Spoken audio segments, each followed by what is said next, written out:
let's go.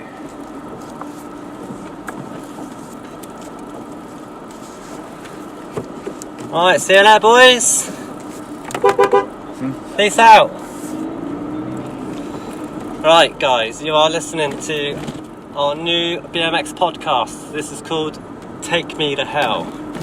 And I guess you can call me the host. It's my phone that we're recording on. I'm Matt Nicklen, aka N2T Bmx on Instagram, Facebook, all that jazz, and owner of N2T Bmx shop.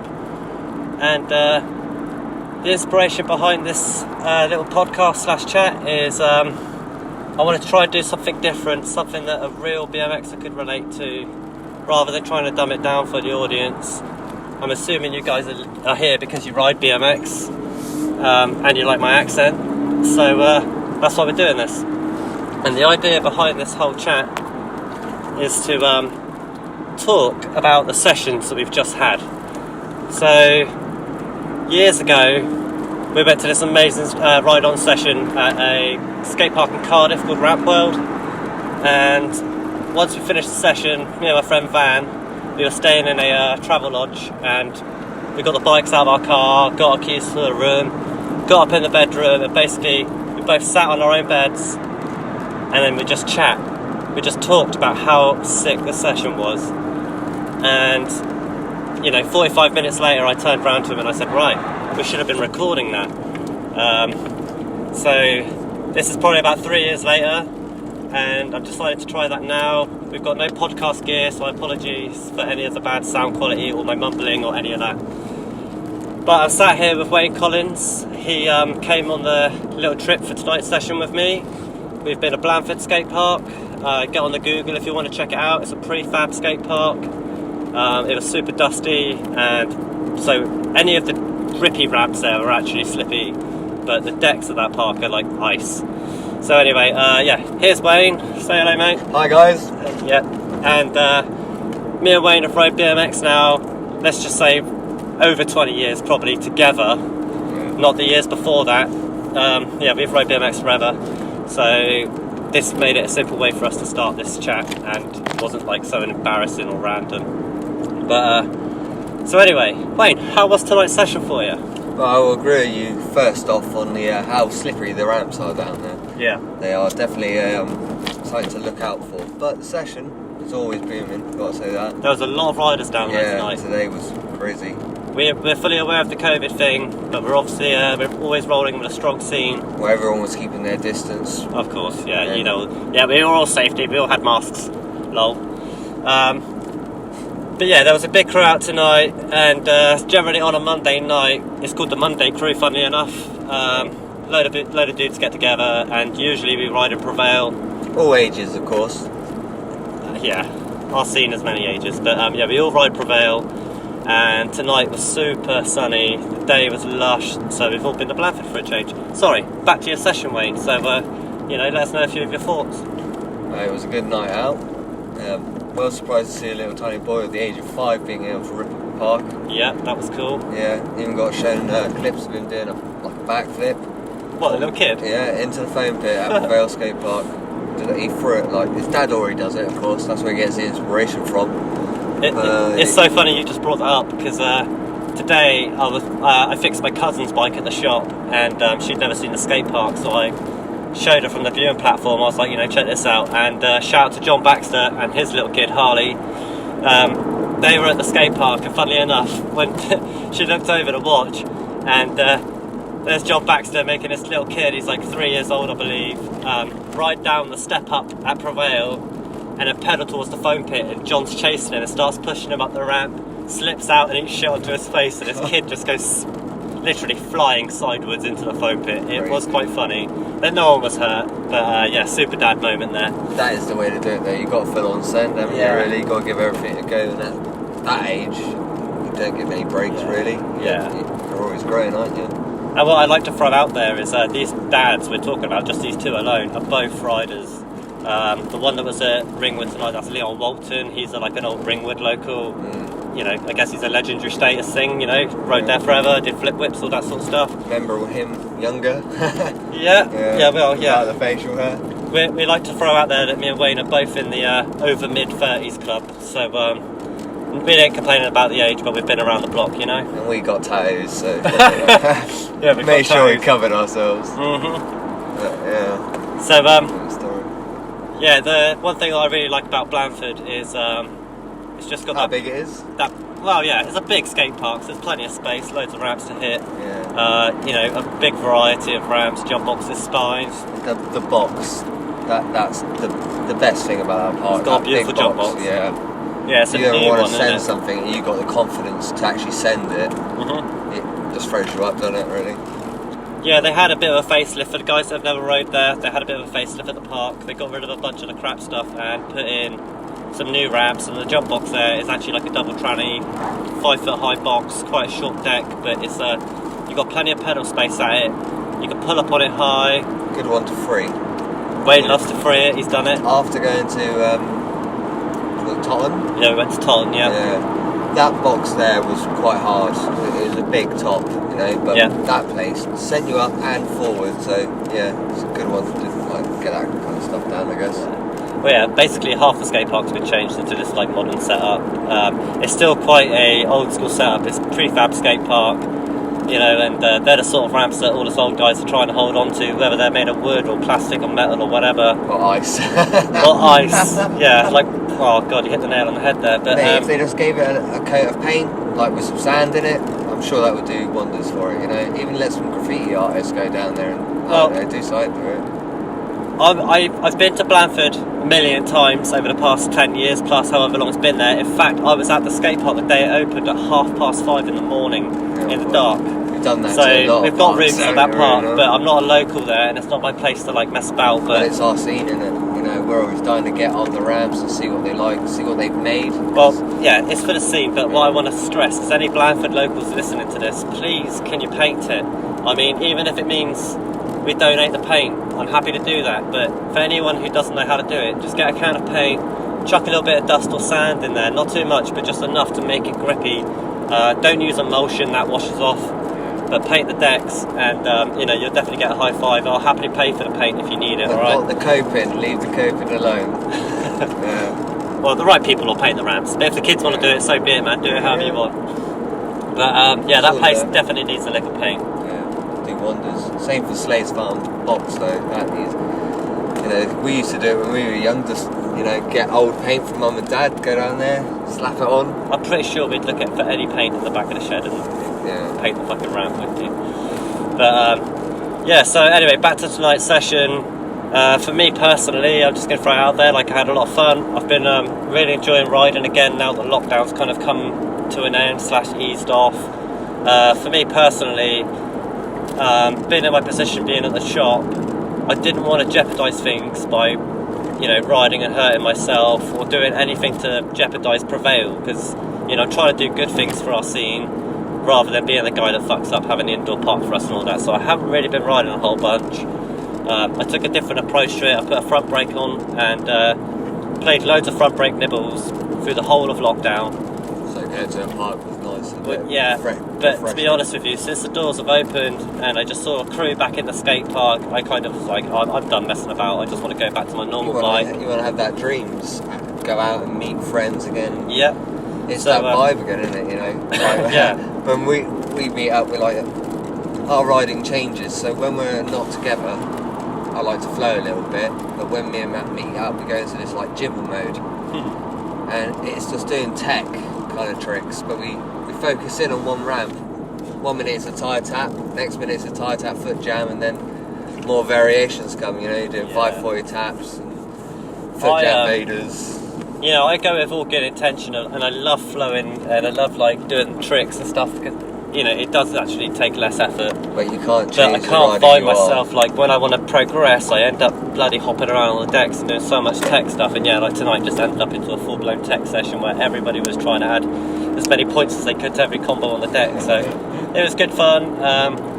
Manuals around the park. Yeah, there was mad trains of people manualing around the skate park, which is keeping it fun, you know, keeping it real. And then people bring out the front end tricks, and it's just like your mind gets blown. You're just focused in on How do you balance on the front wheel so confidently like that?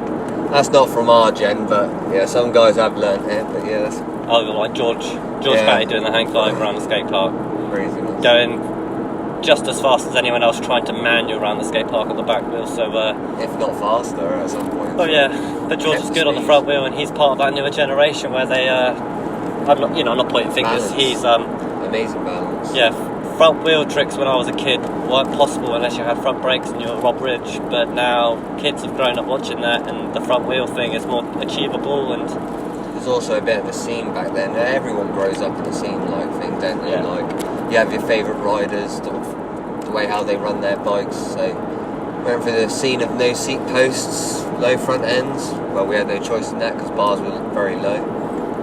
Front loaders, top loaders seem to be the in thing nowadays. Yeah. And then that brakeless period, that was. Well, we're just going here now. Like I want to throw out there, the whole point of this podcast is there's not actual any sort of plan or speech or any questions with this, right? We're just going with the flow, and things might be cut, things might not be cut. We're got just nothing to hide travelling or home anything. after a session, really, and we're just chatting about what the things happened.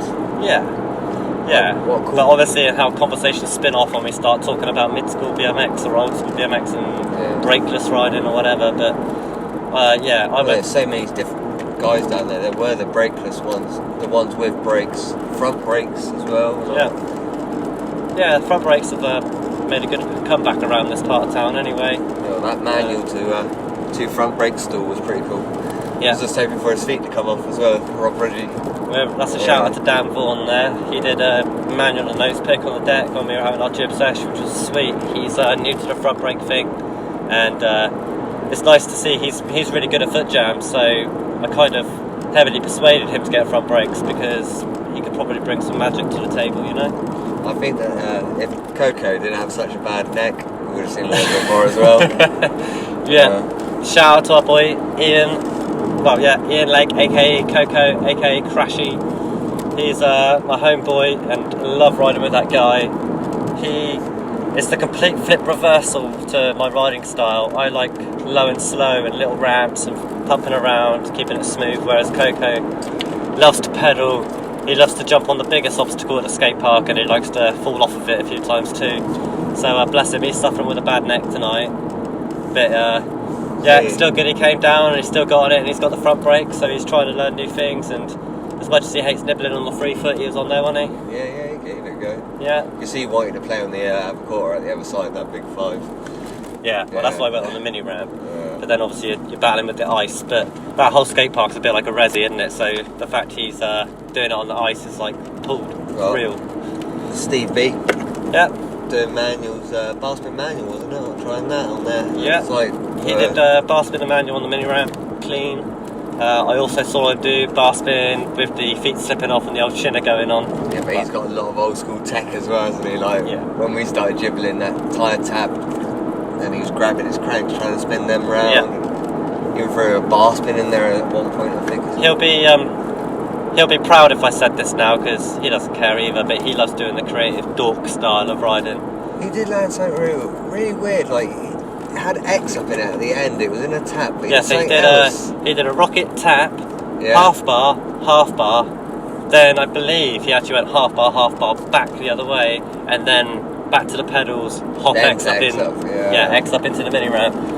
So that was pretty sweet. But yeah, super originality. Steve is bringing back, you know, we have these conversations about creative riding and what's creative and what's actually riding like a dork, and you know, riding like a dork. Yeah. So in my opinion, right, too many people use the word creative too easy. Like when you're a baby and you go to the skate park for the first time and you do dorky shit like ride one-handed or stand on your seat or like do a peg stall, and well, you know, ride backwards, that thing what I do where I stand on the dorky seat stuff, kind of thing and spin around. And then what they do is they add a little bit of swag or do something about their style to stand out, and then just do dorky tricks. No, but there's being original, doing stuff that's new and fresh and creative, and actually creative, which like Eric Hellstrand in my eyes is a creative rider, because he's not doing dorky shit, he's actually doing hard stuff and making it making fun of it, really, you know. Whereas like if you do I'm just going to say it, like a 540 tap with a candy bar in it or something, it's just dorky. It doesn't. I understand that for your own personal good, it's cool to learn this shit, and I'm down with all styles. It doesn't matter. But that's dorky riding as far as I'm concerned. Or like a tyre tap with your hand on the wall and back in, or a peg stool where you stand on your seat. It's just dorky. Yeah, okay. Not creative. It's just dorky. Just playing around with the bike. Yeah, stupid shit. But then people take that to a higher level, to actually a make pro, it a trick. to a pro level. Yeah. So like how you look at someone go up and then was it a barrel roll where they sat on their arse and spin round to fakie? Dorky shit. Yeah, but once it's done smoothly, it could count as like, yeah, that looks fucking sweet. Yeah, it could be creative if it's like, if they put an original twist to it, so it's almost like they don't just think, just do a peg stool and roll onto my back. They might actually do like a straight slide onto their back to 180 out, you know what I mean? So like, when they own the trick. Yeah. Instead of like it's like doing a peg stool to Feeble to peg stool to Smith. It's just cheating. It's not real. But that can work with loads of tricks, like take the foot plant boost, what I do. Yeah. With the foot down. People go to that with their foot off first. Yeah. I would say maybe that is a bit That's dorky, but that's just lame. Foot plants, right? You've got to hop, put your foot you down can do and it boost good. that fucker. People can do it good and you boost it and you pop it. Ash Barnett has a brilliant foot plant, he does it properly. Now, other stuff is just a letdown. So, when people do like a nose manual, the foot plant 180, that's just cheating. Or a manual, fast plant manual 180 is a good one, but it's almost, I put that in the middle. Sorry, I know you like that trick, but yeah, it's fine. I understand what you mean. It's just that's just a dorky move. That's not creative. That's old school. It's just a foot plant, isn't it? But it could be creative in a sense that you might try to do a foot slide. A foot slide with your bike off the floor. That's creative. You're trying to create something different. I would say if I did the manual onto a ledge and then did the foot plant off with the foot on the ledge, that would be good. Awesome. But if that I'm could be doing sweet. it in a skate park and I'm doing a manual onto a decking and then a foot plant in, I get that point there. Yeah, unless you like my cake and you proper steez it out, whatever. 270 in. Yeah. Well, anyway, this subject's gone well away from it all now, but that's my opinion on the creative side of BMX. Dorkiness is not cool. I'm not into that. But anyway, so Steve's style, if this is where this has come from, Steve's style isn't a dorky creative style. He's actually bringing back some cool old school tech without kind of worrying about the opinions of others, but it's not like dorky stuff. He's putting like bar spins in tyre taps and it's hard stuff. It's hard stuff. So it's good to see. We had basically a fat lip trick session. That's how tonight's session went, and bearing in mind the world's been open again for like a week for us, hasn't it? Yeah, it's amazing. You've been riding most of the time, but a lot of people have rode, a lot of people haven't.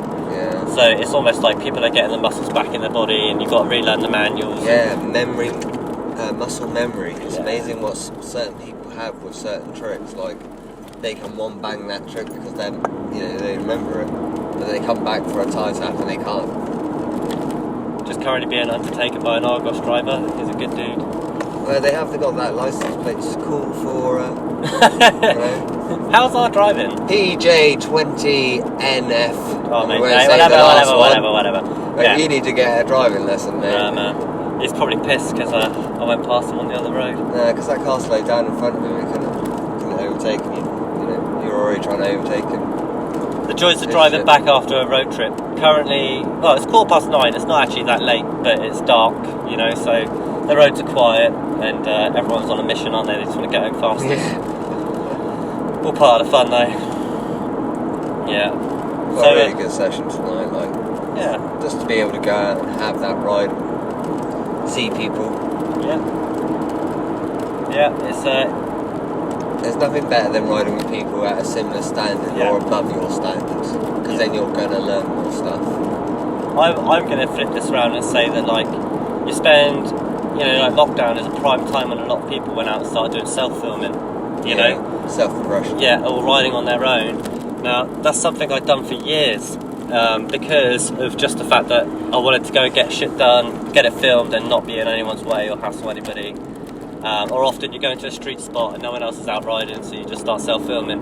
Yeah. But same again now. My opinions on that, like, it's, you know, riding on your own solo missions is perfect, but don't forget that, like, you can't beat the good times of just being at a skate park with people, and that is, you know, in effect what everybody wants. Like, that's what you need in BMX. That's the best stuff. Like, BMX doesn't get any better than the camaraderie of being at the skate park and having a bit of fun. And the best mate. Yeah. Like, you will make friends out of it. Yeah. That's the key for me nowadays. I'm not really fussed on trying to go out and be really progressive. I'm not really fussed on, like, what time of day I ride now, because, you know, for me personally, in the mornings I feel unproductive, you know, because I'm just tired or whatever. But nowadays, if I get to go out on the bike due to COVID, you know, we haven't had the time, and you get out in the morning and you're just like, you know, hallelujah. Yeah. Finally out on the bike, and it's all good. All skate parks opening up, lights turned on, so you can actually go out and ride. Because we have to work, so when we get out normally it's almost dark, or no lights activated.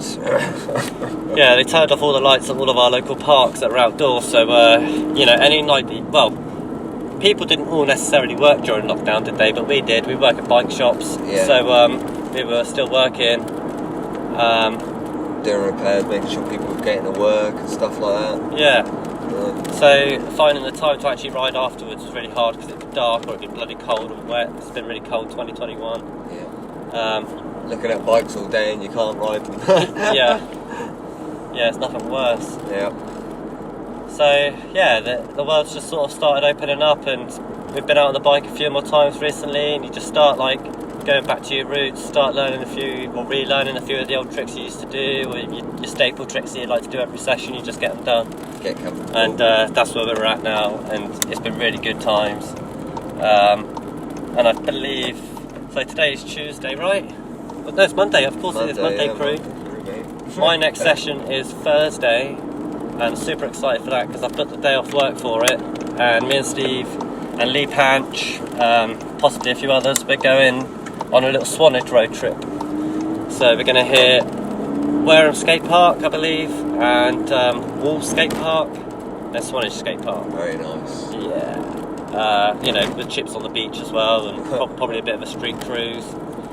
But we're trying to film, if you guys aren't aware listening, Ride On Facebook page, Ride On BMX it's called, the home of the over 30s BMXers, or the older rider or whatever. They've got a video contest coming up, and different categories, over 30s, over 40s, beginner and expert sort of thing, and it's to put a 1 minute edit together.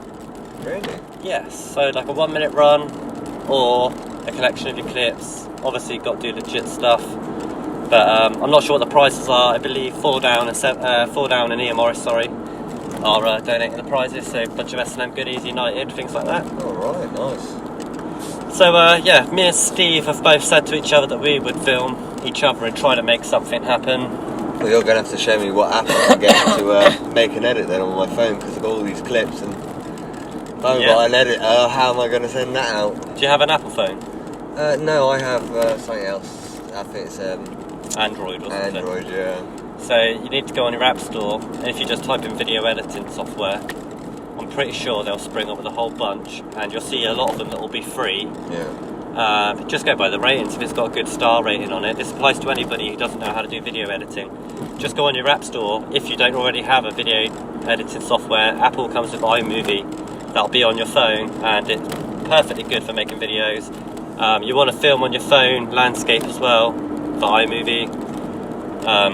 Definitely makes things better, otherwise you've got to square it up for Instagram or whatever. But iMovie, and then if you're on Android, I'm not sure what they're called. I think it's Splice. Splice. Yeah, I'm not sure if it's on Android or not, but there's an app called Splice. Various ones like that. You might even have to pay £2-3 for it, but it's worth it. You know. And then after that, how do you going on to Instagram and send your? You use the video software to edit the video, like trim it all, cut it, and it's not hard to do. You can kind of figure it out after 5 minutes. And then for Ride On, you're not allowed to upload the clips. It's got to be sent into a Ride On. Right. And they obviously judge it. I believe they've got a panel of judges. They'll judge the video. So you have to email it to them. Yes, and then they'll post them when they're done with it. You know. So it's pretty cool. They're trying to keep it, keeping it fun and keeping it secret, and obviously giving people their chance to push themselves, and especially through COVID and lockdown, especially for us older BMXers, who have had to work through it, and mental health issues. Mental being health. able to go outside in the fresh air and Yes. bit of sun is Us boys hard need to get. ride bikes, and we like to film stuff too because we're getting old and we like to make sure we clock it. So, Well, we've been always hyperactive children, so we've always wanted to do stuff. well, the word's probably proactive. Proactive, yeah. That's Yeah. a good, better word for it. Now that we all have phones and it's easy to make videos, it's like we all want to film clips all the time. Whereas back in 2000, we might have a camcorder and upload the clips to the computer and not see it for 6 months or a year or whatever. If you guys aren't aware, I'll just say this now, if you're not aware of me and what I've done in the past, my little sideline thing has always been N2T Bmx, nothing to this, and for years, I went to all these skate parks and never had any footage or photos from them. Yeah. So I got a camera, started with all the basic stuff, all the basic shit, and started making videos. So if you want to see more of that, it goes back like probably 12 years from now or something. But there's videos, there's a Vimeo account, there's a YouTube account. You can watch all the old school stuff, and basically you can see where it all started for me, as far as making BMX my job. So yeah, started off making the videos, blah blah blah. It all started as a lifestyle. It is still the lifestyle. First it was a hobby, then it was a lifestyle, and now you've made it into a pretty much job as well. Just on life, top of and that. BMX is life. And I know that there's a lot of older guys, or just a lot of people out there that do feel the same. Yeah. And that's the old fine, mate, stuff. because you can do BMX forever if you're smart about it. There is ways around it. You don't have to be progressing all the time. You No. can be good at what you do. No. I did a podcast with the Goat Cave a few months back. Yeah, I listened to that. Yeah, and one point that I've made on there was, which I, not tooting my own horn, but I don't think many people have ever said this, but I never really got into BMX to become a sponsored rider. No, did it? I had my own achievements, or my own accomplishments, that I set out. AKA, I remember my first bit of paper I had, and it was like truck drivers, Supermans, Technomanders, something like that, and I learnt those tricks.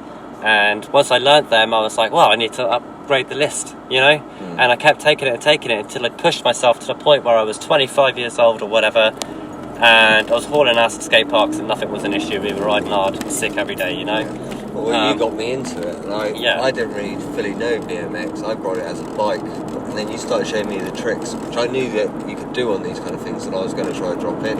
Yeah. And then once you taught me some tricks down there, we went down sleighs, and I started to see like the older bunch, Lee Maben, Ashley Charles, Ben Folks, and some of the stuff what they could do. I was like hooked on it. Yeah. And then, I didn't want to be as like sponsored in like having to go to a competition. Well, I think for you, your thing's always been about like you Not like a role models. You've grown up looking at the older riders at sleighs and thinking that they were the don, not because they were ever sponsored riders or pros, but they were just badass dudes that rode BMX. Yeah. And I'd agree with that. Like I'd say that that's the era we grew up in. It wasn't ever about to try and be a pro. It was like, man, we just want to be BMXers. Yeah, but I didn't and be like- badass and do this forever. I didn't like tail whips and things like that at that point because I didn't want to be like a crowd pleaser. Yeah. Like every time I rode through the How, everyone was like, do a backflip or, those kind of tricks just were like, nah, I don't really want to do them because that's all people are shouting out. Yeah. So I went for more like tables, Whereas I love the crowd pleasers, styly mate. kind of things. I love turning up to a comp. I was never a show off, You man. had to learn all the tricks. That was your thing. You wanted to be like back in our time, like Danny Trickerson. Watching him ride, you like tail whip one way, tail whip the other, bar spin one way. 540 tap bar spin. Well, I like to tick off the tricks, but I also liked going to jams and pushing myself to learn that next trick. Like there's always things. I've always had tricks in my pocket that I've been like, right, I know I can do. I can't just do it on a regular session. I need to be at a jam or at a skate park when the crowd is there. Well, not the crowd, but just the atmosphere and the vibe and the hype. Now, this is something that I'm hoping after COVID a lot of people will start doing more because we can't necessarily fist pump and touch and hug and kiss or whatever, but you can give your mate a yo. Yeah. So I think when people hype me up, I can remember like jumping quarter to quarter at Ringwood. Yeah. So I always look for like the bigger gap. not the trick. You know, man. Try to go higher or But the funny thing is, right? We're gonna wrap up this episode because I'm about to pull up at home anyway. But we're gonna keep it on this hype period, right? And when we rode the other night at Totton Skate Park, me and Wayne were both pushing each other to try and free clear this box, right? Yeah. And when I was on the deck and it was my go, these scooter kids were all shouting at each other. But one of the scooter riders was shouting to his mate, going, "Go on, son, fucking do it! You can do it, fucking have it!" And I was just listening to him and thinking, well, he's not talking to me, but I can't fucking fail this, man. So let's just listen to that alone. I used that energy and I cleared it and I 3'd it and I did it. And now it's on the Instagram. You can criticise if you want. N2T Bmx. But anyway, we want to see more cheering, more crowding, more respect for your fellow riders, and keep it fun and keep it happy, and you know, let BMX take you to hell, man, because it's a good place to go. Right, anyway, that's a peace out from me. Hopefully you enjoy this. If you do, can comment or whatever, give us feedback, try and do that and let us know what you think. Peace out. Peace out. See you later, dudes.